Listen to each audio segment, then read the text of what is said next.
ஓம் ஆஞ்சநேயரே போற்றி போற்றி. ஓம் ஆஞ்சநேயரே போற்றி போற்றி. என் அன்பு குழந்தையே, இப்போது நான் உன்னுடன் தான் பேசிக் கொண்டிருக்கின்றேன்.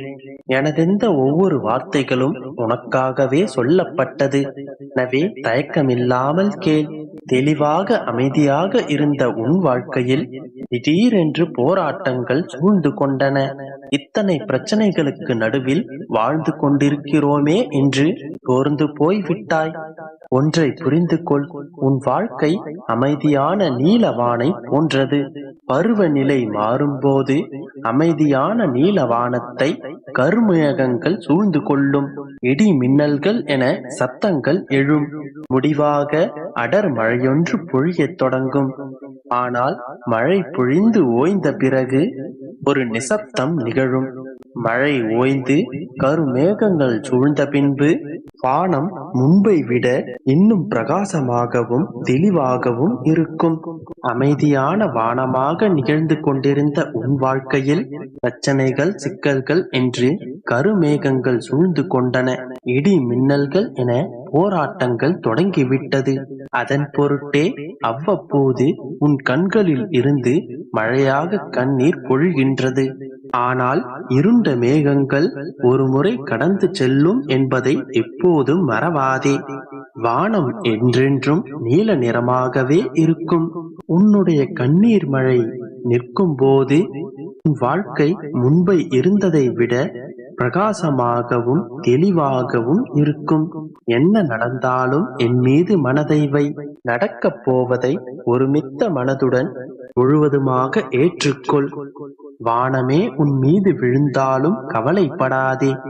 உன்னை காப்பாற்ற நான் இருக்கும் போது உனக்கு ஏன் இந்த கவலை? சூழ்ந்துள்ள மழை மேகங்களை பார்த்து எப்போதும் பயப்படாதே. கஷ்டங்கள் எனும் இடி மின்னலிலிருந்து தப்பிக்க நினைக்காதே. உன் தோல்விகளை கண்டு பயந்து விடாதே. தோல்விகள் வேண்டாம் என்று ஓடவும் செய்யாதே. தோல்வியை எதிர்கொள். அதிலிருந்தும் உனக்கு நிச்சயமாக பல பாடங்கள் கிடைக்கும். உன் பிரச்சனைகளுக்கெல்லாம் நீ பயந்து ஓடிக்கொண்டிருந்தால் மழை மேகம் பொழியாது. உன் கார் மேகங்கள் விலகிச் செல்ல வாய்ப்பிருக்காது. எல்லாவற்றையும் அனுபவித்துக்கொள். உனக்கான மகிழ்ச்சியையும் அனுபவிக்க தயாராக இரு. நீ வீணாகத்தான் எப்போதும் பயப்பட்டு கொண்டிருக்கின்றாய். நீ பயப்படும் அளவிற்கு எதுவும் நடக்காது என் செல்லமே. உன்னுடைய தூய்மையான எண்ணங்களும் துணிச்சலான செயல்களும் எப்போதும் உன்னிடம் இருந்தால் உன் வாழ்க்கை செழிக்கும். உனக்கான மழை மேகங்கள் நிச்சயம் கலையும். உன் வானம் நிச்சயம் விடியும். குறித்து வைத்துக்கொள். இன்று அலட்சியப்படுத்தப்பட்ட நீ நாளை மிக முக்கிய ஆளாக முன்னேற்றமடைவாய். உன் தன்மானத்தை இழக்காமல் உறுதியோடு முயற்சி செய்து கொண்டிரு. நிச்சயமாக எல்லோர் கண்ணும் பார்க்கும் வண்ணமே நீ உயரப் போகின்றாய். எல்லாம் கூடிய விரைவில் முடிவுறும்.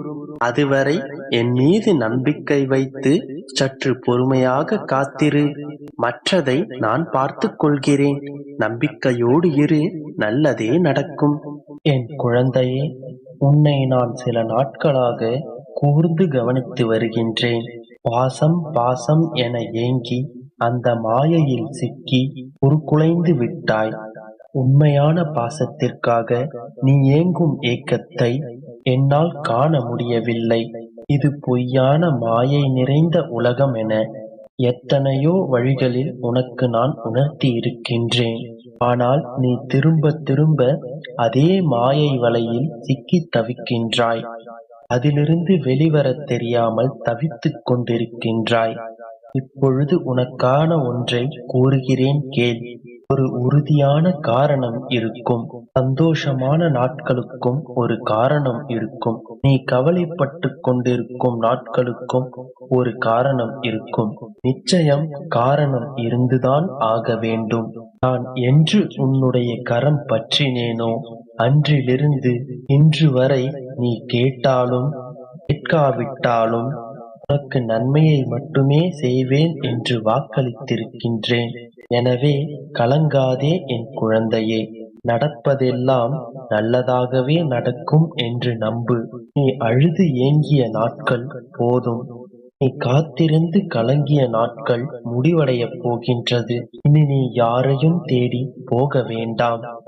இதன் பிறகு அனைத்தையும் உன்னை தேடி வரவழைக்கின்றேன். காத்திருந்த காலங்களெல்லாம் விலகி உனக்காக காத்திருக்கும் நாட்களை நான் உண்டாக்கப் போகின்றேன். குழந்தையே, காத்திருந்த நாட்களும் நீடித்த நம்பிக்கையும் நீண்ட அகண்ட பொறுமையும் என்றும் தொலைந்து போகாது. இதன் பிறகு உன் வாழ்க்கையில் நீ உயரமாக மின்னப் போகின்றாய். இனி துயரங்களை விடுத்துவிடு. உன்னுடைய கண்ணீர் காலங்கள் ஓய்ந்து போயின. நீ ஏங்கி காத்திருந்த நாட்கள் தேய்ந்து போயின. இனி எதற்காகவும் கவலை கொள்ளாதே, கண்ணீர் விடாதே.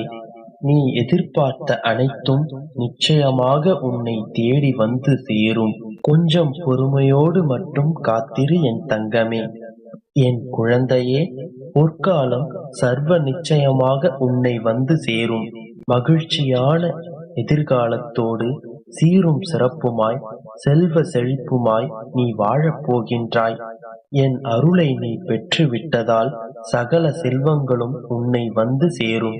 நம்பிக்கையோடு இருந்தால் நல்லது மட்டுமே நடக்கும். உனக்கு துணையாக என்றும் உன் அப்பா நான் இருக்கின்றேன். இதை எப்பொழுதும் மறந்துவிடாதே என் தங்கமே.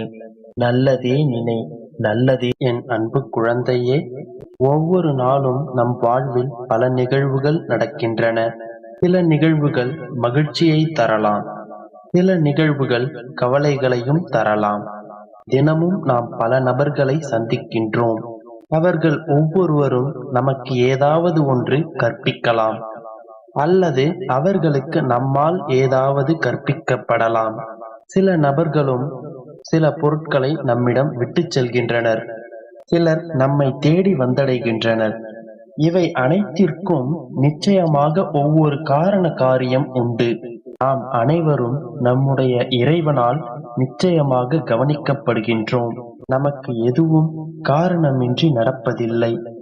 என் செல்லமே, இங்கு பிரச்சனை என்னவென்றால் அனைவரும் காரணத்தை தேடி அலைவதுதான். உண்மையில் அது நம்முடைய சிற்றறிவிற்கு எட்டாத ஒரு காரணமாக கூட இருக்கலாம். ஆம் செல்லமே, நிகழ்வுகளுக்கான காரணங்களை தேடி அலையாதே. அனைத்தையும் புரிந்து கொள்ள முயற்சிக்காமல் உன்னை படைத்தவன் நான், என்னை புரிந்து கொள்ள முயற்சி செய். உன்னை படைத்த என்னை முழுமையாக நம்பு. என்னை முழுமையாக புரிந்து கொள்ள முயற்சிக்கும் பொழுது உன் வாழ்வில் நடக்கும் அனைத்தும் ஒரு காரணம் காரியத்திற்காகத்தான் என்பது உனக்கு புரியும். நிகழ்த்துபவனை முழுமையாக நம்பினால் நிகழ்வது அனைத்தும் நன்மைக்கே என்று உனக்கு புரியும். நடப்பவை அனைத்தும் நன்மைக்கே என் கண்மணியே. எந்த அளவிற்கு உன்னுடைய எண்ணம் நேர்மறையாக இருக்கின்றதோ அந்த அளவிற்கு உன் வாழ்க்கை நேர்மறையானதாக இருக்கும். எந்த அளவிற்கு உன்னுடைய எண்ணங்கள் நேர்மறையாக இருக்கின்றதோ இறைவன், அதாவது நான், உன்னை அசைக்க முடியாத சக்தியாக மாற்றுவேன். இயற்கையாக குறும்பு பிடித்தவர்கள், அதிக பிரசங்கித்தனங்கள், வாய் அவதூறு பேசுபவர்கள், கேலியை நாடுபவர்கள், தன்னுடைய தற்பெருமையை பற்றியே பேசி பேசி வாதம் செய்பவர்கள், இவர்கள் எவருமே என்னுடைய முக்கியத்துவத்தை அறிய மாட்டார்கள். ஆயினும் பலமான விதி இருந்தால் அவர்கள் எதிர்பார்ப்பையும் மாற்றி என் பொற்பாதங்களின் தரிசனம் செய்யும் தருணம் வரும். அவர்களின் பூர்வ ஜென்ம புண்ணியத்தின் பலன்களை அவர்கள் புரிந்து கொண்டால் அவர்களின் வாழ்க்கை நன்றாக இருக்கும். நான் நல்லதையே நடத்தியும் காட்டுவேன். நேர்மறை